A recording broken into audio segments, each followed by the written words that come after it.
Real quick, show of hands, who here likes telling stories? I can't see any of you, but I'm gonna hope that at least one of you raise your hand. I believe we're at one of the most exciting times in the human race. We're seeing the transition from 2D screens to wearable technology. Right? Technology that will not only introduce new forms of entertainment, but new forms of human-to-human communication. I'm going to take you all on a journey through the VR artist's mind, a complete overview of how we create virtual reality experiences.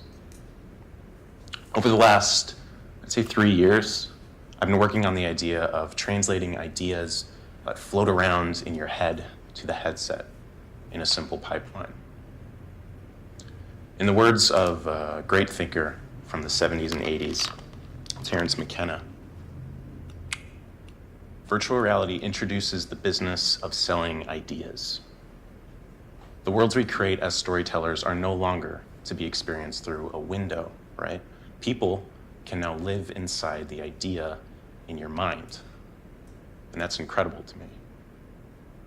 But that also means we have sort of a job as VR artists or pioneers, as I like to call us. Our job is to translate the beauty that's outside, the beauty that's around the world, and put it into the headset. We must be observers of the world and the universe, the cities, the mountains, the people, the animals. These are things that the human race has been living with for hundreds of thousands of years. And it's our job to bring that to the headset through our mind's eye, so that when the consumers start picking these things up, they'll have beauty to experience. The steps I'm talking about are centered for anyone that may have a story idea, something that's floating around that you may think, hey, this would be cool in VR. Starting from writing to animation to development to distribution. Now, the world around us is like a river that flows. That's how I like to think of it. Life sort of has a way of vibing along a path. And you can look at the history and see that path or patterns throughout the human experience. Take the hero's journey. Luke Skywalker, Frodo, Harry Potter. These are individuals that were set on a path and had to slay the dragon and overcome the odds. An archetype. And there's tons of archetypes in society. The class clown is an archetype. Romeo and Juliet is an archetype. These are almost like characteristics that exist in fiction, but also in each and every person. That's why you can read a story or watch a movie and relate to it, because it feels familiar, because it is familiar. It's deep-rooted in the human experience. So take that concept. If there's these patterns that you can view, that means you can write about those patterns and create your own stories on those patterns and bend those patterns to make it your own.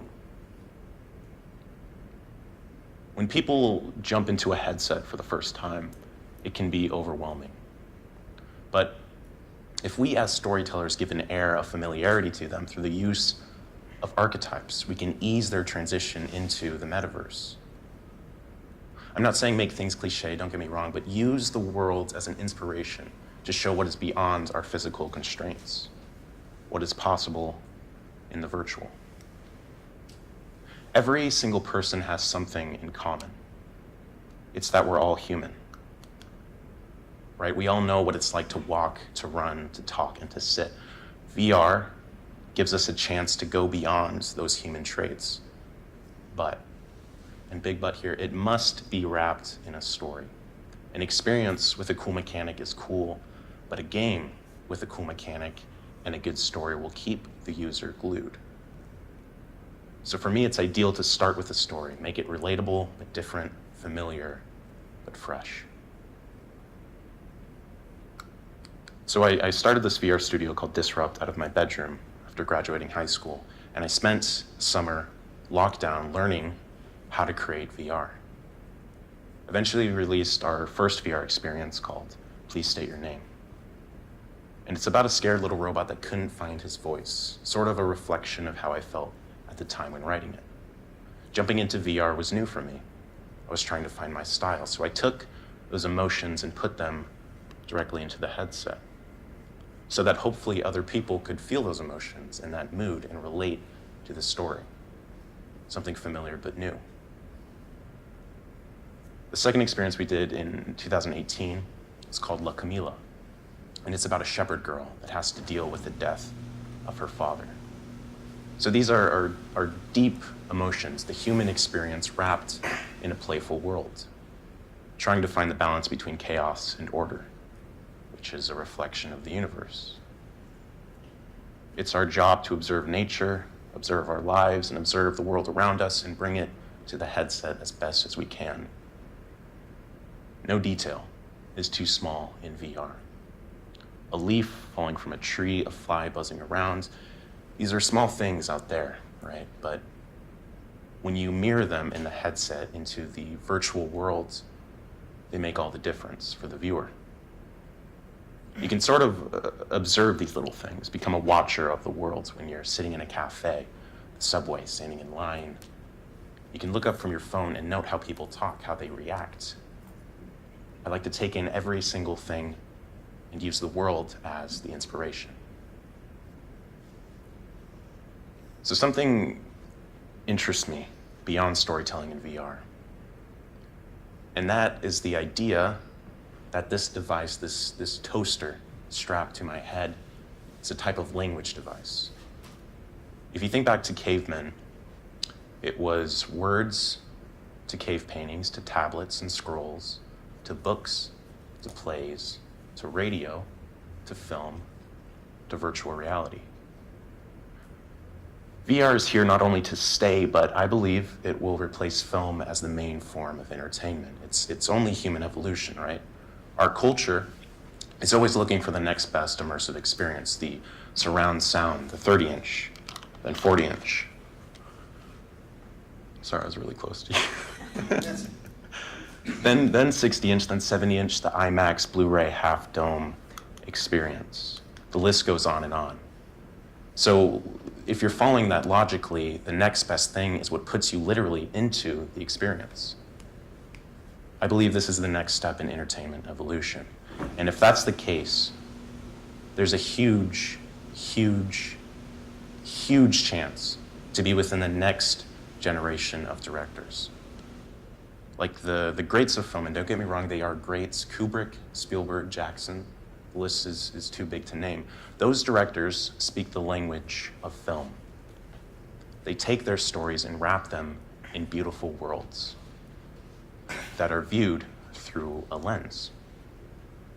We, as the next generation of directors, need to speak the language of VR through the lens of your eyes, your POV. The creators that view this form of entertainment as not just a piece of hardware, but a language device, a chance for the viewer to enter your brain, will be the ones that can translate their ideas from their mind to digital.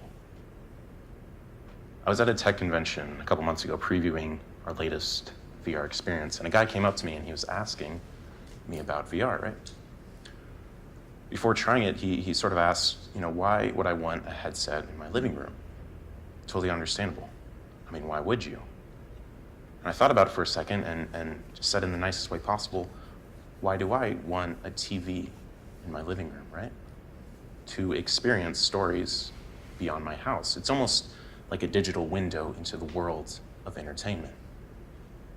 I could see a light flick on. He was like, oh, okay, that makes sense.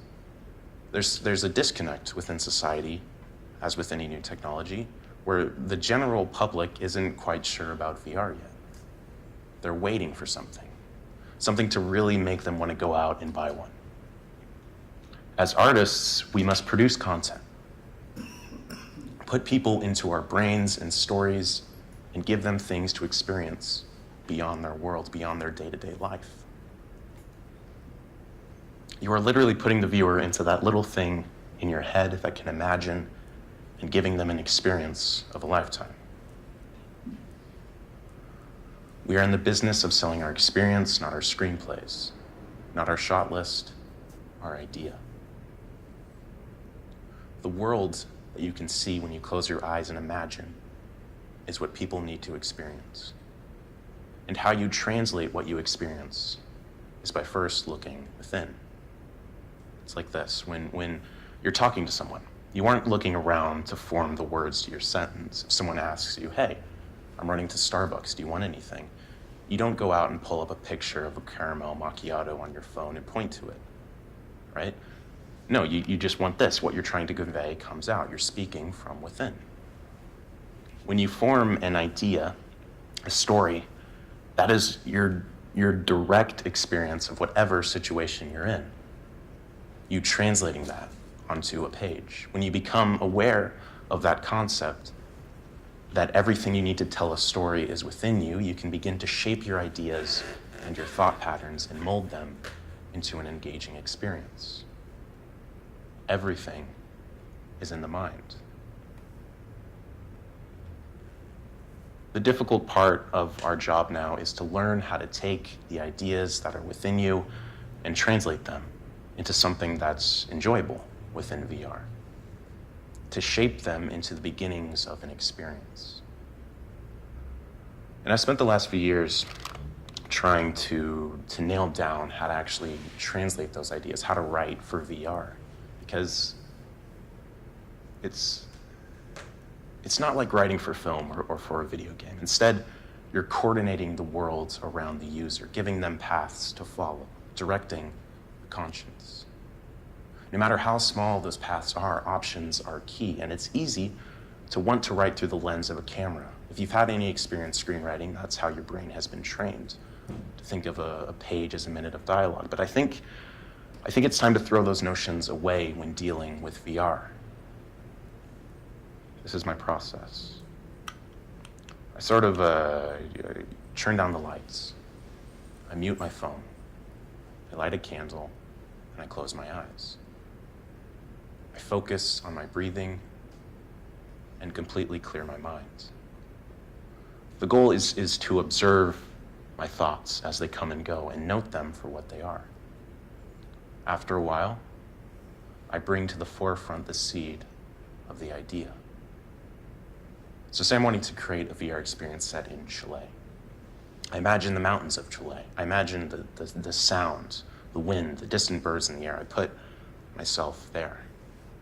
Not through the lens of a camera, I'm not worrying about a story, but through the personal POV created in my brain. The trick is to start with the seed of your experience idea and let your subconscious take the place of your thought. This takes a lot of practice, but start with the seed and sit back, clear your minds, and watch. The world will build itself. I must relate it to like a flow state. Flow states are those things that you experience where nothing else around you matters. Time stands still when you're typing an important paper, playing a really good video game, running or exercising. Those are flow states. You can induce that on a certain intention and work your imagination to your benefit.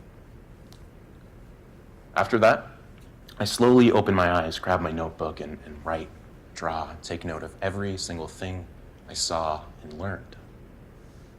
From there, I can continue to build the overall story around the worlds that I manifested. This act of slowing down and building a world in your brain is the closest to VR that we have in our tool belt. It's like organic VR. It's like induced dreaming for the benefit of visualizing what you will place your viewer into. I like to think of this technology as a dream machine, something that's inducing dreamlike experiences for the viewer. And the interesting thing about dreams, I'm sure you're all aware, is that when you're in them, they feel familiar, right? It feels like you belong there. Only when you wake up is the experience alien. The same should go for VR. When your viewer is in your experience, they should feel intuitively guided through the story. This can be done through character design. The people that live in your worlds and progress the story.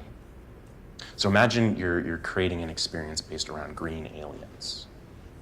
Those aliens can have characteristics like the villain, the jester, the fall, the rise.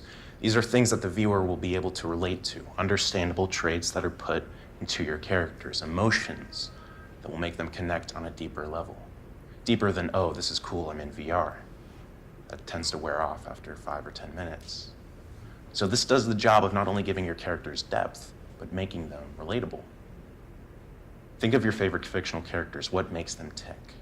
What makes them progress through the story? What should make your viewer want to progress through your story? Another are the situations you put your user in. So no matter how small or large, each decision the user makes can, 1, change the course of your experience, or 2, be an arbitrary choice that makes really no difference at all. It's like the idea of the butterfly effect in the real world. If you pick up that litter on the floor, will it change the course of your day? Maybe it will, maybe it won't. In other words, you're sitting in Times Square in the year 2089, and a homeless man walks up to you and asks you for some crypto coin. You give the viewer the option to give some money or say no. This is a decision that most people have found themselves in real life, I'm sure, when you're walking on the streets. That subtle feeling of guilt when you don't give him money, or that subtle feeling of happiness when you do. So in this futuristic city, you decide to not give the homeless man some crypto coin. He walks away, and it begins raining. This doesn't necessarily change the entire course of an experience, so no need to write branching storylines and spend more money developing that, but it does present the viewer with a choice that grounds them in your experience, making them feel something, if only for an instant, making them feel that crap, maybe this rain is correlated to me being a bad person by not giving the beggar money. On the other hand, you may choose to give the homeless man crypto coin. Well, then you have the option to shift the entire storyline so that now this homeless man tells you about a clue that he saw on the 12th Avenue, and it's time for you to investigate. As the creators of these worlds, you have a choice to make each decision as impactful or as meaningless as you want, something that gives depth to an otherwise linear story, something that's easy to develop. But whatever you do, give your viewer something to do. Make them feel something about what they're doing. Don't be scared to draw inspiration on characters or stories that inspire you.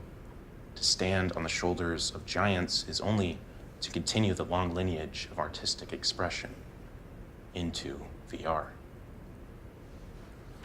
It's like you're taking the seed of the experience that you saw during intentional dreaming and planting it in the soil of an archetype, so that what grows will be new and fresh and intuitive for the viewer, nudging them along your story through characters and small choices so that they can uncover something new. Everyone knows what a plant looks like, but when a new one sprouts in the soil, in this case your story, with your unique perspective as an artist, there's a sense of wonder at something new, a new life. As that story seed begins to sprout, don't worry about making it a fully thought out story.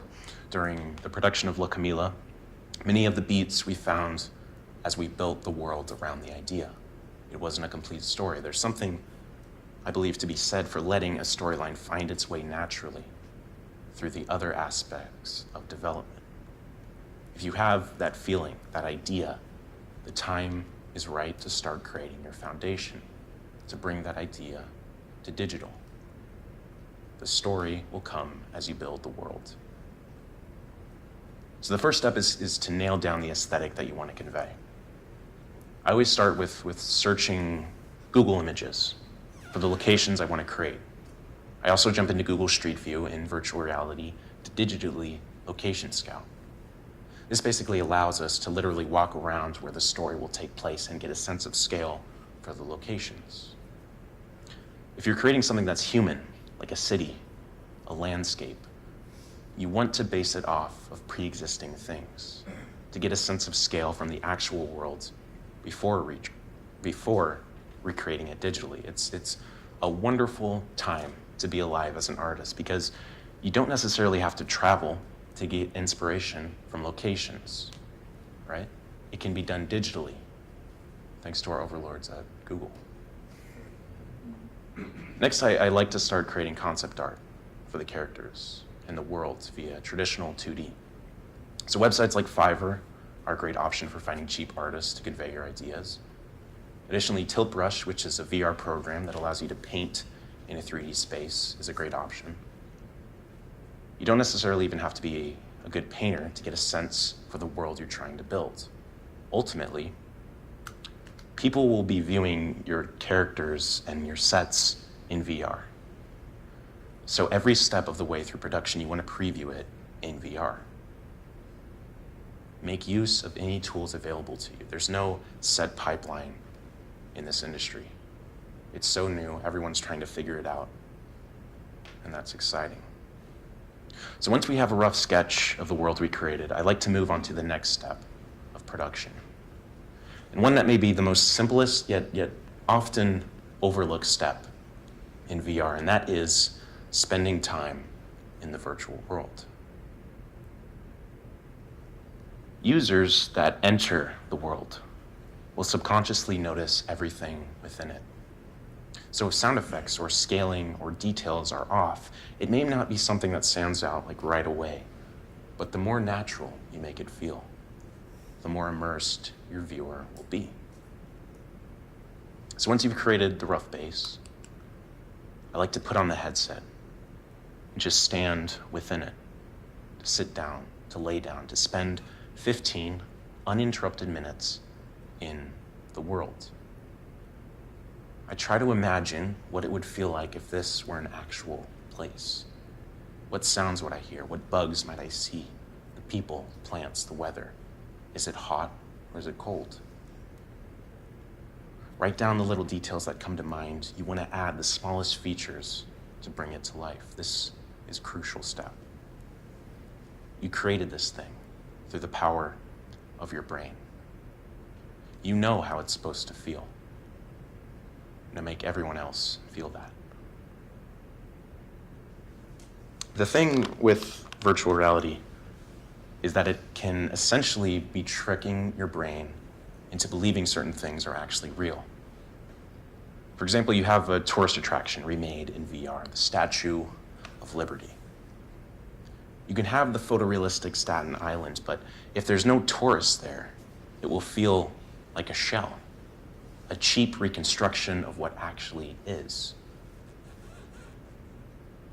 If you're recreating a sci-fi space station, you have to ensure that there are other NPCs that look like the player, so that the player feels unique in their own way, if it lends to the story. Separate, but connected to the world around them. You can make the world feel alive through the viewpoint of your characters, the little things they do. If you people watch a crowd of bystanders, you'll notice that each person has their own way and their own storyline going on, separate from the group. The little interactions each person has in comparison to each of your NPCs can ground your experience to something beyond just a video game. Things that seem outside of your own reality, outside of your viewer's story, are what plants the world in a living, breathing reality. Say, for example, a scene in your experience takes place in a park.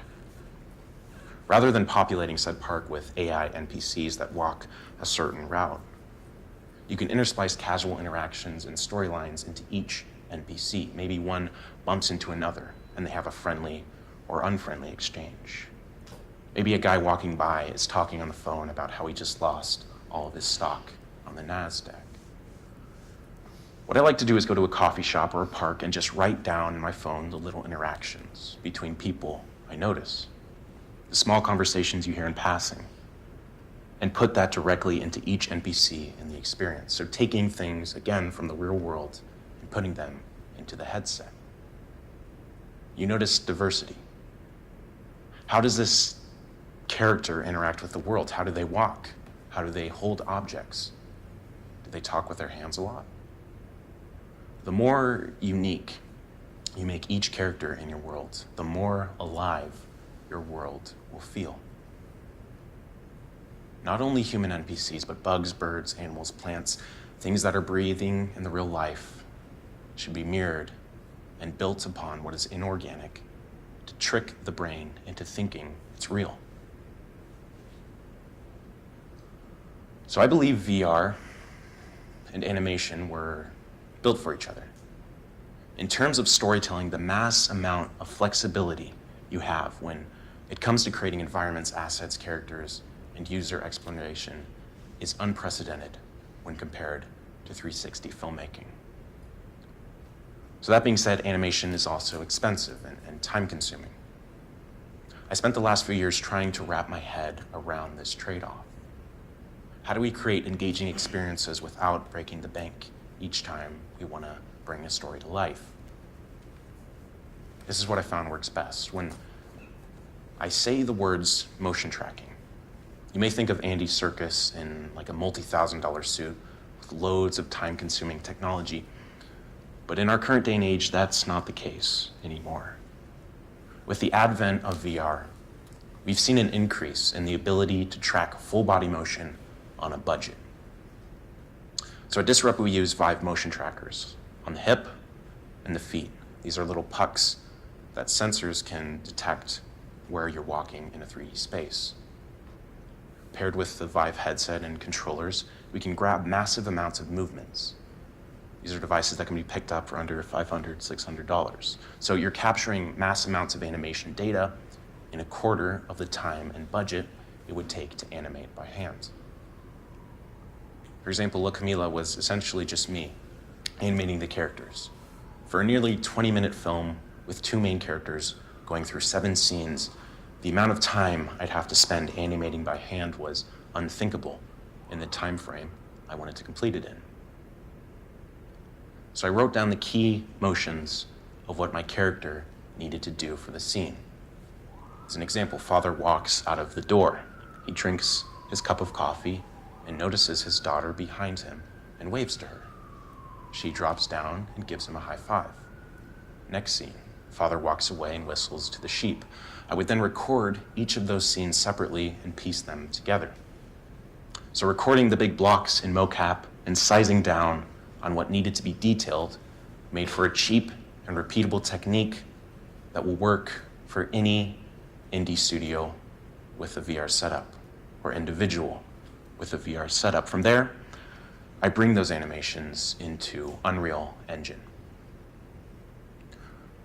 We're alive in a time where the game engine in which Fortnite, one of the most popular games currently, can be downloaded for free. With some YouTube tutorials and self-will, any kid with an idea can make his own Fortnite in the same engine that it was released with. That's amazing. So Epic Games, the creators of Unreal Engine, have made it extremely simple to download their engine and get up and running with a VR project. And if you're familiar with video editing, there's a function within Unreal called Sequencer. A sequencer is essentially like a video timeline, but instead of each cut being a camera, the camera is replaced with a headset. So through the use of Sequencer, you can essentially create an entire VR experience without writing a line of code. And if you come from more of an artistic background, that is a valuable thing because you can do it on your own. There's tons of free tutorials that go in depth. I won't bore you with the details here, but each experience we've made at Disrupt has been created without writing a line of code. And don't get me wrong, it's not a complete walk in the park to learn Unreal Engine, but it is possible. It's a lot of coffee. So the toughest thing for any artist is to let go of what they've created. It's almost like a child with a parent. As I imagine, you've nurtured this thing for so long, and now you must let it out into the world to stand on its own and to take criticism and shine its light. You'll want to continue shining and polishing this thing. You'll want it to be perfect. But the plight of any artist is to recognize that your creation will never be perfect in your eyes. You can only ever run out of time or get up to a certain standard. in any creative endeavor. Once you've accepted this, you can begin the process of distribution. And there are essentially 3 avenues of distribution for a VR director in the industry. And that's digital, physical, and festivals.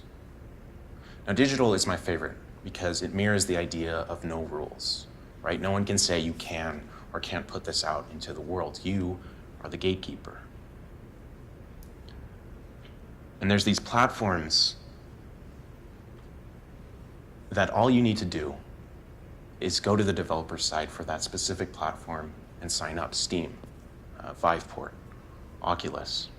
The great thing about this day and age is companies are looking for content to put on these headsets they've created. They're looking for new voices, for new storytellers within this industry. So physical is another option. It's a little more difficult, but entirely worth it, meaning VR arcades and VR cinemas. There are tons of these things popping up throughout the world. And it's interesting to me to see a new industry like that emerging. These are essentially locations that allow people to buy a ticket, stand or sit in a theater with a VR headset and experience amazing things surrounded by friends. And there's a huge opportunity there to get your name out by being some of the first directors to distribute within these environments. How I came to build relationships with some of these arcades and theaters is literally just by Googling the names, finding emails, reaching out and saying, hey, I have this experience. Do you want to play it at your location? You can charge them for your creation, the licensing fee, or you can even offer it for free if you're just looking to get your name out. But don't be afraid to just reach out. Again, the industry is small and people are looking for new creators. The worst they can say is no. Now last are festivals. And in my experience, the top dogs, Sundance, Tribeca, Cannes, those are difficult to get into, right? Everyone is trying to figure out what VR is. There's really no set style of indie VR festival piece. But we're seeing a convergence between traditional film and VR, where the industry veterans are looking at this medium like, this is interesting. Even the Atlanta Film Festival, in its, I think, 52nd year, is accepting VR submissions. So there's places for the experiences to play and to be seen by new eyes.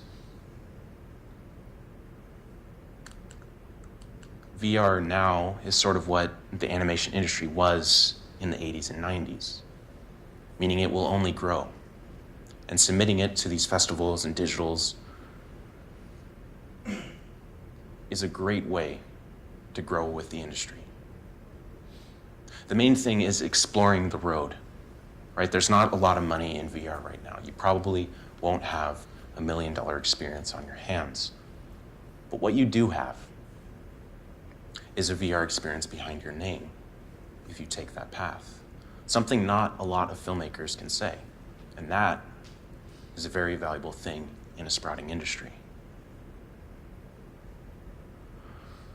We are both lucky and cursed to be alive in a time where a digital artist can reiterate on his creation by re-uploading a new version. Right? Like Stanley Kubrick couldn't have easily redone his film by resubmitting it to the theaters after it played. But we can reiterate. Not only bugs, but seeing what works for people in terms of the story, where they get caught up, where they get stuck, or what they liked, and sending updates to the things we create in real time to anyone that's downloaded the film. Again, at the end of the day, you'll never be 100% happy with your creation. This is the curse of the artist. But own that curse. Use it. Take that discomfort within your project, whether it be VR or any creative endeavor, and use it to make your next one that much better. Anyone that decides to toy around with VR right now is paving the way for future generations of VR creators. And what we're paving is difficult and it's long, and no one really knows how to tell a fantastic story yet. But we're figuring it out. Together, with due diligence and trial and error, we will bring the craft to the ultimate heights. I can't imagine the experiences that people in 50, 60, 70 years will be creating in VR. Mind-blowing stuff. Right now, we're figuring out how to provide a new way of interacting with stories for future VR consumers. The ship of VR is sailing, and now is the time to master your craft. And I hope if anything that I've said today has piqued your interest, you can head over to fourthwave.club to get a full course on creating VR on a budget. It sort of goes in depth into some of the stuff I talked about today, breaking it down into bite-sized chunks to start the path of VR storytelling. But all in all, I hope that you storytellers, you creators, can use this technology as not just a cool thing, but a way to communicate the song of your soul. Thank you.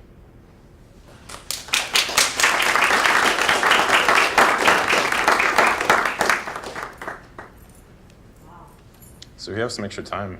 If anyone has any questions, I'd love to answer. Any questions? All right. Oh, yeah. here's one. Yeah, I've been fascinated by the way that a lot of entertainment seems to be solely audio and visual. Yeah. Do you ever see any senses being added to that experience in the future, in the near future at least? Yeah, for sure. There's this device called the Subpack.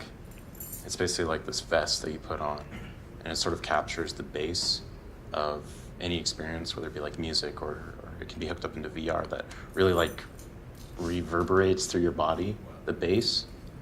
That creates like this extra level of immersion. So that's what's available now, but in the future I can definitely see like full body haptics. So if you walk up to an object in the virtual world, you'd actually interact with it. I think stuff like that will only make the medium that much more immersive. Yeah. Would you say there are advantages to being a one-man developer for VR experience? I think I've lost more hair being a one-man developer. No, it's I have some people help with like concept art and some of the additional animation, but it is nice to kind of be able to have that freedom of just reiterating on something. Like if you have an idea at 2 a.m., you're like, oh, I'm just going to throw this in here. I don't have to consult with anyone. That's one advantage. It really depends. There's also that idea of collaboration with anyone and bringing new ideas into something that you may have not even thought of before. There's definitely, it's weighing the options for sure. Oh, yeah. So you talked a little bit, I've heard the term story enabling. So you talked about sort of like creating a world and letting the user make the choices. But I was wondering, how do you balance the sort of on rails or the directing of someone versus the exploratory capability of the user? Yeah, so in the second experience, La Camila, I wanted to sort of explore that. So what we did was sort of create these story beats. So at the death of the main character's father, she's very emotional. And it's sort of like this 30-second to 60-second gap of her just like taking this in. And when I would watch people actually in the headset, some of them would like focus on her crying, and others would get kind of uncomfortable and want to look in a different way. So we added these elements within the house that the user could either focus on her or back up and sort of peek within the house, where you would notice her father's record collection. And so there's other it's this mix between giving gaps of time, I think, where the user has the option to continue on the story and look at the characters, but also to veer and to notice different things that they may have not seen. You talked a little bit about your process and whatnot, but Yeah. I was thinking like specifically when it comes to writing, like how much does it differ from like writing a screenplay, like with the beats and scene cards and all of that? Like, how different is it? Yeah, so what I did was write like the overall story in just like a Word document without the screenwriting format, because I kind of wanted to just separate that completely, see what would happen. So I had like the story, and then I found as we created each scene, different things would come up. So I didn't necessarily have like a set structure, like at 5 minutes this happens, 6 minutes this happens. It was a very like natural, organic way of just jumping into the headset and seeing what felt too long, what felt too short. But definitely having like an overall document that we would just reiterate on throughout the process. And how much do you let the story inform the setting, and how much do you let the setting inform the story? That's a really good question. Like, what's the balance that you found in your experience? I would say we definitely had the story of the characters, but at least for this production, I wanted the world to almost feel like its own character. So like the buildings actually move and they affect the environment. So each of them almost had like their own voice that was like a separate storyline that was correlating to the main character. So if the viewer wanted to follow the story, they could, but also follow the separate story of the world, they could. So it's sort of this coinciding 2-act structure that we sort of found. So first of all, it was totally fascinating. You basically taught my entire class in one lecture, so not for the prosum, but for the designing immersive experiences. I mean, I just learned so much about designing immersive experiences, as far as like sort of getting into your head and then translating it. I loved the idea of going into the world that you've created and experiencing it, to try to understand how it feels and that's really fascinating to me. And then going back to the fact that you started off in Minecraft and kind of like, prototyping in that space. Yeah. For people who aren't, able to animate and able to draw and sculpt really well, and who need to create something within a semester, it seems like good designers, and of course it's always really hard, can simplify to the most base elements so that you don't need to have a really granular and very or very photoreal world. Yeah. How do you sort of abstract to the point of just what's needed, make more in characters and in world building? How do you deal with that? Yeah, so there's this great program by Google. It's available for free called Google Blocks. And what that allows you to do is basically just place blocks. It's almost like Legos Oh, wow. as a kid. So what we would do is sort of place those in the world to create like a really, really super rough sketch to get the scaling sense. Same with the characters, just like creating a super simple model, or even grabbing like store-bought assets. So once we had that base to get the sense of scaling, what I did was just go to like the Unreal Engine. It's called Marketplace, which is other assets that artists way better than me have created, and you can basically just click that and put it directly into the experience. So I found that super useful. I don't think of myself as a very expert modeler, and that's a super cheap option to just grab these great assets and put them into the base of your world to really build up upon it. Oh, that's awesome. I guess my question is more from a PR standpoint. One, Yeah. how do you feel about it, and what advice would you give to, I guess, clients or people who are interested in product placement in that world? And anything from music to, you know, they have beats, headphones, and videos. Like, how do you submerge and combine those two worlds? Or do you think that's something necessary? Is it too soon for that? Like, is that kind of imposing on what the creative process is at the moment? Yeah, we actually just did a video on this, Disrupt, and there's a couple companies doing some like pre-roll ads, but what interests me is like that like product placements within the world, because like when you look or when you walk throughout your day, you see these products. So I think there's a huge opportunity, not to necessarily sell out, but I mean you have to make money some way. So to place products within the experience that don't necessarily like even have to take away from the story, but are just there. I mean, I think that's going to be a huge industry for sure, within the VR storytelling circuit. Just in response to that, I know that Amazon's already all over that. So they have modelers in Asia already modeling everything you could possibly think of, sunglasses, clothing, shoes, whatever. And then when you're viewing their contact in headset, you'll be able to just, if you, the way you glance at it or whatever, you'll be able to like mark it and then either buy it immediately or buy it after you finish it. Wow. So it kind of like Grand Theft Auto, where they have similar cars, but it's not the BMW, but it looks Yep. exactly like it and creates that vibe of familiarity. Yep. Yeah. What do you see as far as like business to business applications, maybe for industry use? You know, you mentioned rapid prototyping and to just from concept to more prototype idea. Where do you see that going? Yeah, I mean, I think any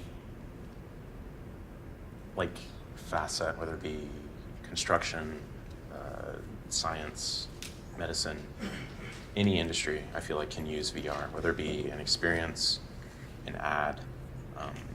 VR to me just puts the product into a different level when you put the viewer into it, because you have the viewer's complete attention, ideally. Yeah, that interests me. I think there's going to be, over the next 5-10 years, I think more and more industries will start to use VR for B2B.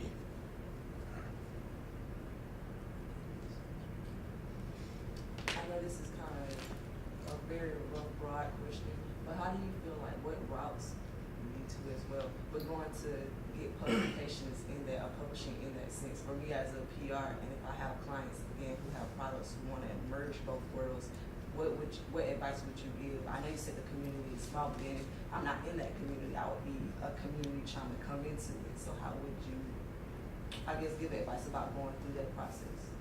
Going through the process of placing. Contacting or who, like I know you said if it was like a pop-up or someone who wanted to come get the experience, or kind of you could charge for the experience, or you could let someone experience it for free. So, but how would I go about getting a client's product a part of your production?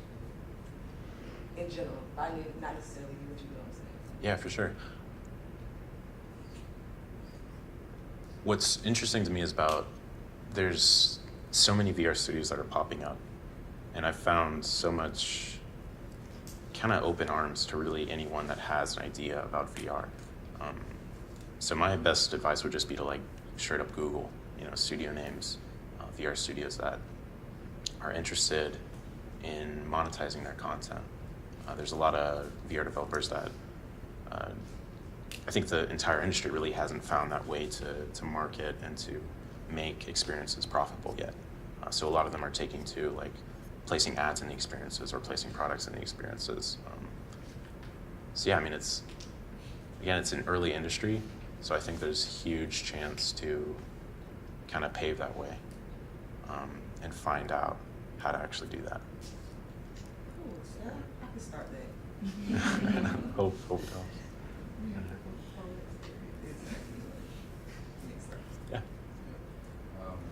I had a question. As a cinematographer, like, how would you kind of like introduce I know this is also a very broad question, but how would you introduce like the world of VR to somebody who's very like camera and set oriented in terms of creating worlds from scripts and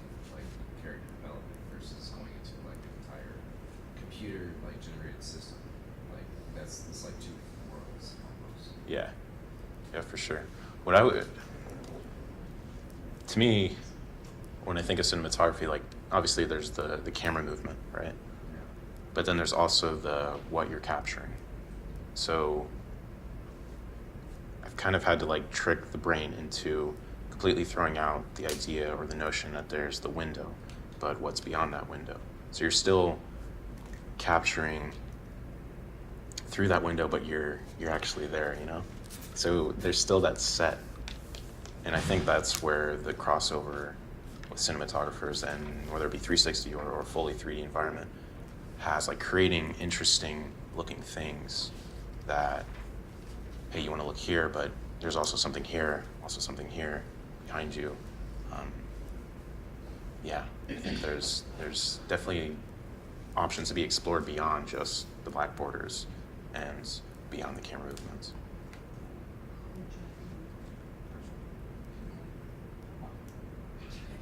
I was just telling him we have a virtual camera here. Oh, nice. So, you know, it's really, we've kind of copied the Avatar pipeline. Yeah. And so we can do either performance capture, you know, or we can animate the characters or whatever, but once you have them in that environment, right, then you take the virtual camera and you can lens it as it's a flat act. Yeah, I think Spielberg in the Ready Player One, I think he was using, yeah, something like that, also like a VR headset, moving it around to capture. It's insane. So, if there aren't any more questions, at first, we'd like to give another huge round of amazing